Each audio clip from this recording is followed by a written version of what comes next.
he was sitting at breakfast one morning. He and his wife Jeannie at the time were trying to come up with a name when he signed to go into WWE. And his coffee, he had taken his cup and he said, "Damn, this coffee's stone cold."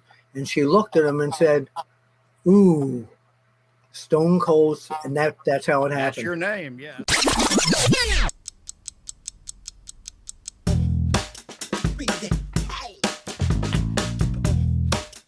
Hello again, everybody, and welcome to an all-new episode of the Wrestling Time Machine. I'm your host, Mac Davis, along with legendary pro wrestling journalist Mr. Bill Apter and WWE Hall of Famer Teddy Long. Hey, guys. And who are you? You were waiting. You were waiting for me to screw up. I can hear Teddy going, he's going to mess it up. You've already screwed up before we even started. Didn't That's see before we started. That By the doesn't way, count.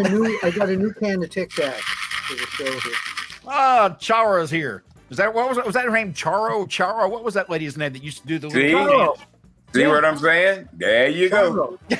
She was the second or third wife of Xavier Cugat. Yeah, I don't know who that is. That was a Latin American musician who was very famous. She married him. Look here, I remember as a kid, when she would shake, I'd watch. She'd go, "Coochie, coochie, coochie, coochie." Do you remember her, Teddy? Yeah. Charo? Yeah. Charo, yeah, I remember her. All right, here's your trivia question. She was on a talk show probably twice a month. Who was the host of the talk show? Oh, I know who it is. And he discovered her. Now, I'm gonna say Johnny Carson. Is that who you're...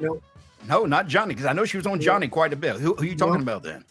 Merv Griffin.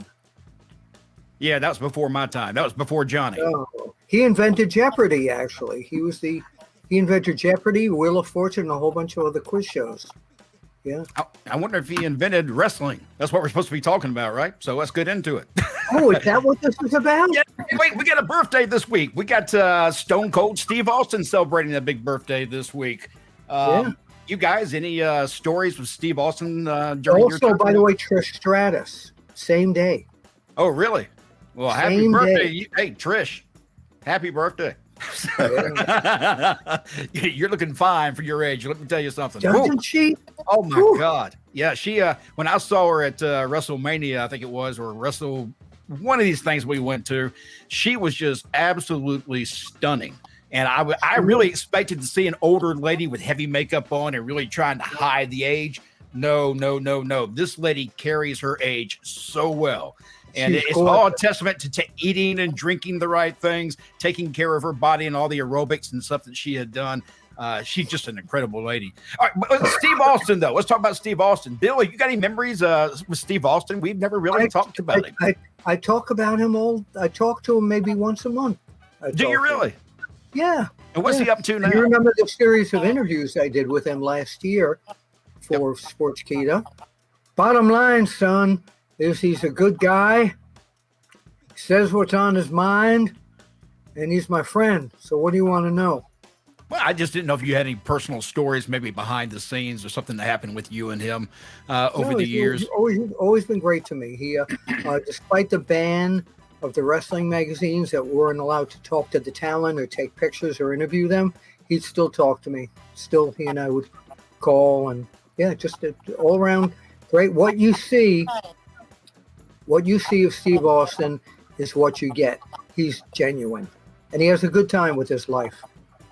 Teddy, you knew probably Steve back in the early days before he became Stone Cold Steve Austin, because he was in WCW for a period of time and actually formed a tag team with Brian Pillman for the Fabulous Blondes. Do you recall Steve in the early days?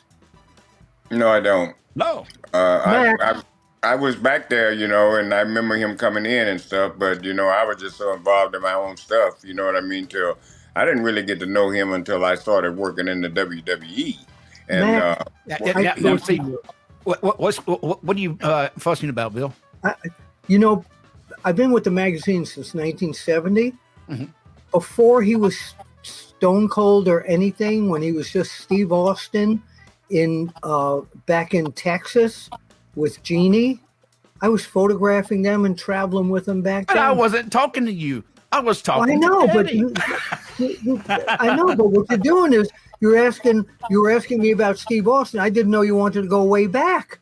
Well, it's the time machine. Where else are we supposed to go? I lost it. That's it. My bad. Well, now I will try and get back to what I was trying to say. Go ahead, Teddy. Like I said, I only met Steve and I became real good friends when I started in the WWE, and I have a whole lot of respect for him. In fact, me and him was so cool. He gave me this little special name. He always see me call me Blackbird, and that was his. Did he that really? was his nick. Yeah, wherever you see him, you tell him Leon says Blackbird. And the other thing that he did for me, he was like Gerald Briscoe. He pulled me off to the side one day and he told me how much Vince liked me, and he told me don't mess this up. He was another one that came to me and let me knew that, and he didn't have to do that like Briscoe didn't have to. So that's why I respect him as of today, and he was always good friends with me. And thank you, Steve, and happy birthday, player. Let me ask Do you know where about, he got his name from, Matt? Where? Do you know where the Stone Cold came from? No, tell us. He was sitting at breakfast one morning. He and his wife Jeannie at the time were trying to come up with a name when he signed to go into WWE. And his coffee, he had taken his cup and he said, "Damn, this coffee's stone cold." And she looked at him and said, "Ooh, Stone Cold." And that's how it That's happened. your name. Yeah. True story Wow. here. Wow. Yeah, that's pretty cool.